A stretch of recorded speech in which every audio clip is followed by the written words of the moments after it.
I don't believe it. It's happened again. Can you spot what's wrong?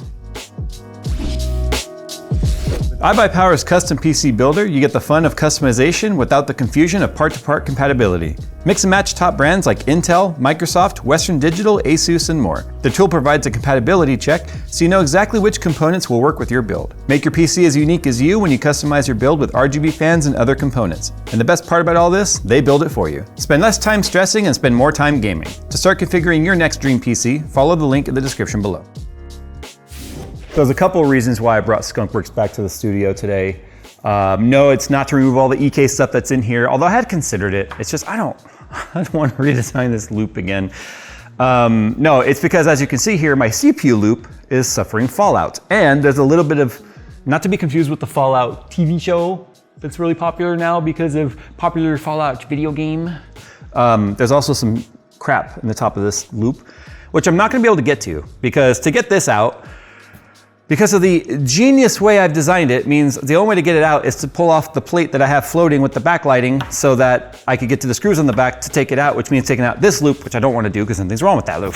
So yeah, we're just gonna, I guess those are just gonna have to stay in there because I can't see any other, it almost looks like growth. It has a slight green tinge to it, but I don't know why there would be growth because it's supposed to be anti-growth stuff in this fluid. Although at this point, I don't know how much I believe EK on what they say about their fluids, about some other stuff going on behind the scenes that I am not at liberty to talk about. But anyway, I digress. I can see in the block right here, I can actually see the jet plate and stuff in there. There's no buildup in the block. And the CPU block's the only block in this other than the radiators. So that means it's probably building up in the radiators. Now I've done some research. I've looked at some forums of people running the CryoFuel Mystic Fog. That's what this is. I've got some of it right here. This is the CryoFuel Mystic Fog premix. If I'm not mistaken, I think I used a mixture of premix and then the stuff I have to mix. So I'm starting to wonder now if the one I mixed is having the problem, even though it was measured out right.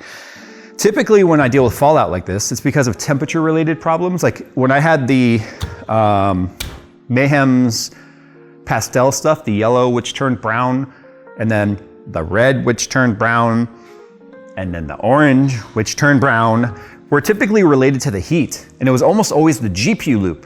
And I have no doubt the GPU is probably getting hotter in gaming loads than the CPU is. I have no doubt about it because of the wattage. We're talking about 450 and up watts here versus 300 or so I think I limited my CPU here to. So I don't know why the CPU loop fell out. So what I'm gonna do today is some general cleanup, and I still have to fix the problem with the RGB. And before we do that, why don't I turn it on real quick so you guys can see. These are working fine, and the ones on the front are working fine because those are on a different, they're not even on the header at all. But I don't know if you can see, let me turn the house lights off.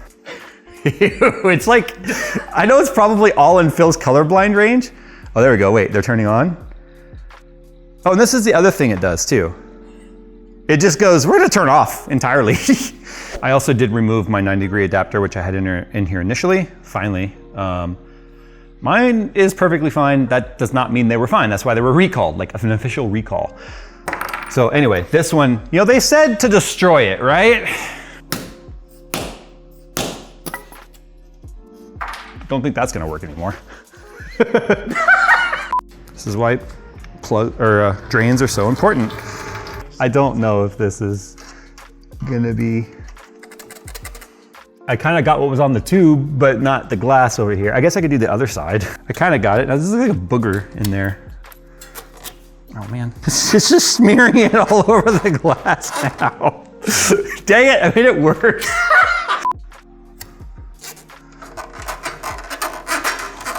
Hey.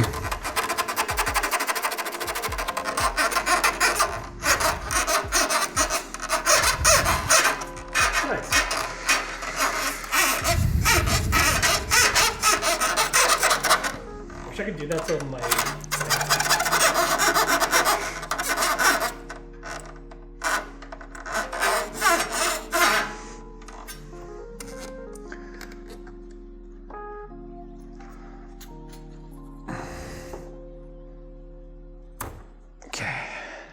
All right, it's better. There was all kinds of residue on the inside of the tube, which is gonna happen no matter what with an opaque type of fluid. you would have to take it apart and clean it.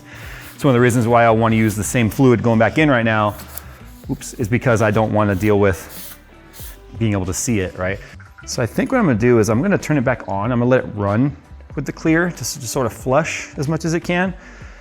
And then I'll drain it again. I just want to get any loose bits out that I can, although it's probably all stuck up in the radiator right now.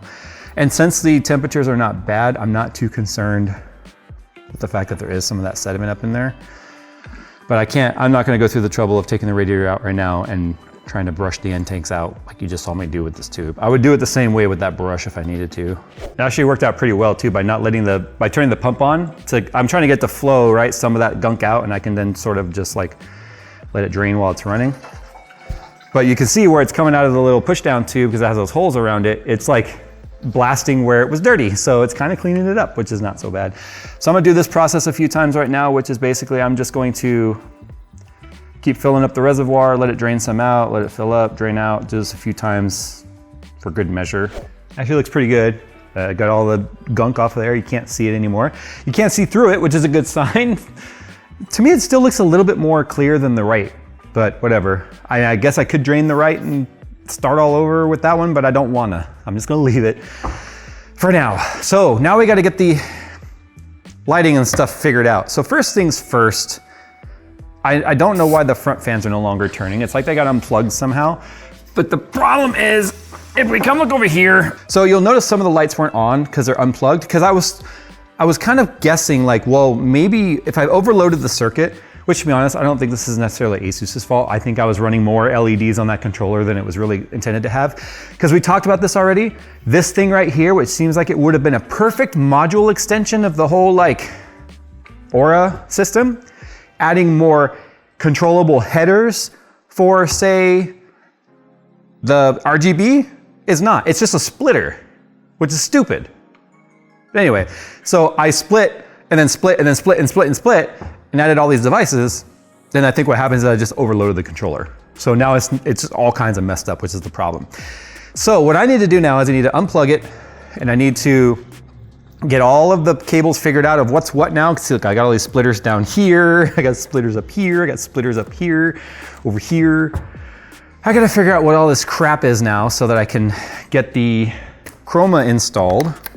I did do a video about this.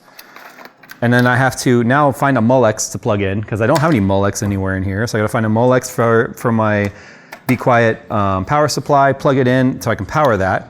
Because although, ironically, this one has a 6-pin PCI Express plug for it. So it could have carried all kinds of power if needed, but that's just for the fan splitter because that controller does have individual fan headers that are controllable. It's an extension of the PWM circuit, and each header on this controller shows up as a separate header, whereas the RGB is just a splitter. So that's why that was the stupidest, most lazy design ever for a product. So then I have to also wire in the micro USB to motherboard header, as you can see, so I can control the Razer Chroma.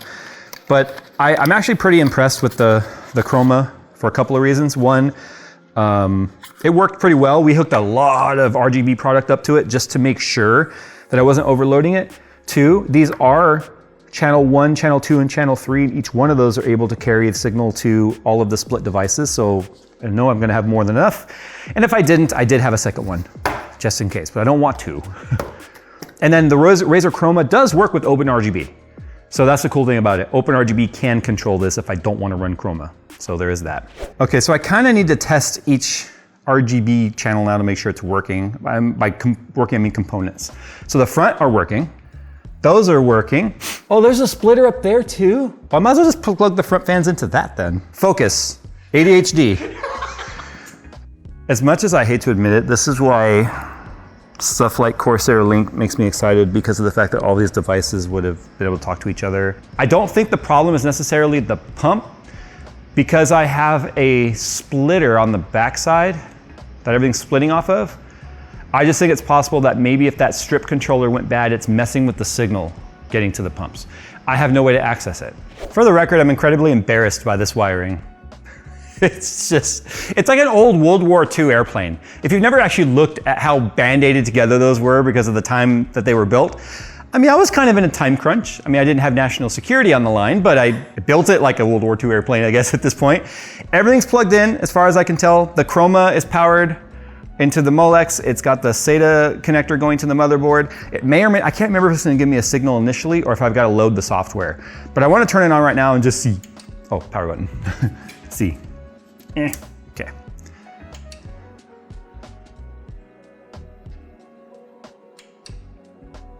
I guess the only thing that turned on was the pumps. What? You know what that tells me then? That controller's stuck because nothing else powered on but that did. So I think it's doing what I said, where until I load the Chroma software, or at least, there it goes. Green, cause Razer. So there's our proof.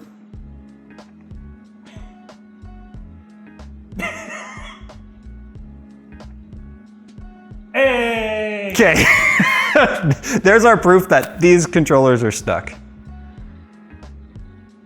Everything's plugged into a different channel. Why is it seizuring? Fun fact, if you plug in an ARGB device backwards on a controller like this, you can kill channels. That's why there's two sad faces on there now. It actually screamed for its life for a second. We weren't filming. It was like, I was like, oh, unplugged it, and now nothing lights up on those channels. They work fine though if I still use the motherboard extension cable. So if you're not aware, this particular motherboard, the Maximus Extreme, has a ARGB header that splits off into two right here. And I forget what they call it. It's more than just ARGB. It's like this can actually communicate with their RGB devices that can daisy chain and be daisy chained and independently controlled. But they still work as a split channel, if you will. Okay, stop, get out of the fan. Okay, so I had that on there backwards because the extension I was using on this is just a 4-pin, as you can see. But I was like, oh, just keep track of which one the polarity is. And the outside pins are ground in 5V. So, because that's powered, I'm assuming it just killed itself. But anyway, everything's on and working now except for the pumps. Those are still probably not gonna work right until the other device, which appears to be the strip that is plugged into it, is unplugged. And I'm hoping that strip isn't what led to the death of the other stuff, but I guess we'll find out over time, because this is how I'm gonna leave it. So before we finish the video now, I have to tidy this back up, sort of, get the back panel back on, hook it up on my test bed over there, get Chroma installed, and then go into Aura and configure these to have at least the theme I kind of am going for now. But I do like that they're all at least lit up full brightness, with the exception of the pump. So we'll be back, because this made quite the mess. Okay, so I used the actual devices, programs that they were supposed to. So Aura like completely uninstalled itself. It's almost like the controller borked even the software. So I had to reinstall Armory Crate. You can even see in this video, I'm sure, just how terribly the T-Force RAM is balanced for white. That is just straight up like very warm. It's got a lot of yellow in it, I guess. But I'm just showing you right now, everything's lit up white, which is the hardest color to push because all 3 LEDs have to be at max brightness. And if there was too many LEDs on the channels, that wouldn't work. So anyway, we did come up with my Starry Night effect that I like, where things are teal and pink, sort of blinking, very retro vaporwave, if you will. So everything's working again, for now. Because I can tell you, if I ever have to take this all apart, I'm probably gonna change the fans to something. Well, let's say even if I change them to Corsair Link, none of the devices like the mid plate or the pumps or the CPU block or the GPU block are gonna work with that. So there's that.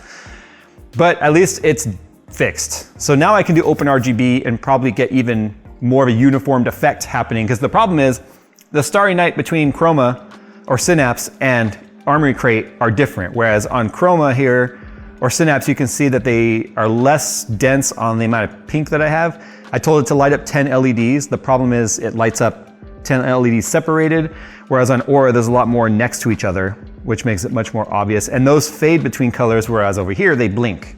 So they're not exactly the same. This is so much more preferred to what I was experiencing before, which looked like, it looked like when you leave Christmas decorations out too long in the sun and they like faded. Or like a pumpkin that's like rotten on your doorstep because you didn't take it in and it leaves all that goop on the ground. It looked like that. It was so gross. But this is better. I'm happy with this now. I just wish my pumps were doing the thing too, because one of the reasons why I wanted the fluid I have in here is the fact that the Mystic Fog picks up that LED lighting and does a nice effect through it. And only the LEDs in the back are lighting up and they're very dim. because I can't get to the plugs in the back to even unplug the strip if that controller that's messed up in the strip, which is not even lighting up now, is causing a feedback issue for the pumps. So there is that. All right, thanks for watching. I just figured the only way I was gonna get this done in a timely manner was to take it to work and do it at work and make a video about it. Otherwise, this was never gonna happen. It's literally been like this for months. All right, guys, thanks for watching. As always, I'll see you in the next one. Do me a favor, comment down below how much you hate RGB, just like me.